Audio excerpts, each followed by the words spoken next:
রেনান ও ডেকনান Sullivan যমজ দুই ভাই আমেরিকার ফিলাডেলফিয়া থেকে বাংলাদেশে এসেছিলেন সাফ অনূর্ধ্ব-20 টুর্নামেন্ট খেলতে। রেনান সুলিভান গ্রুপ পর্বের 2 ম্যাচ, সেমিফাইনাল ও ফাইনাল 4 ম্যাচই খেলেছেন, কিন্তু 4 ম্যাচ মিলিয়ে পুরো এক অর্ধ খেলতে পারেননি তার ভাই ডেকলান সুলিভান। প্রথম 2 ম্যাচে মাঠে নামতেই পারেননি ডেকলান। সেমিফাইনালে নেমেছিলেন 87তম মিনিটে, ফাইনালে নেমেছিলেন 63তম মিনিটের সময়। ভাই রেনান প্রতি ম্যাচেই দাপটের সাথে খেলেছেন, নিজে তেমন সময় পাননি। এ নিয়ে খানিকটা অতৃপ্তি কাজ করলেও পেশাদার খেলোয়াড়ি মনোভাব পোষণ করে বলেন, ফুটবলে এমনই হয়ে থাকে, টিম স্পিরিটই মূল বিষয়। দলের প্রয়োজন যখন যেখানে প্রয়োজন সেখানেই খেলার জন্য প্রস্তুত।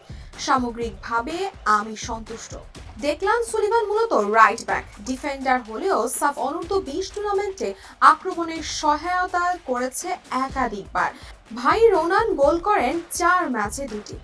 আরেক ভাই ডেকলানের দায়িত্ব গোল রক্ষা করা।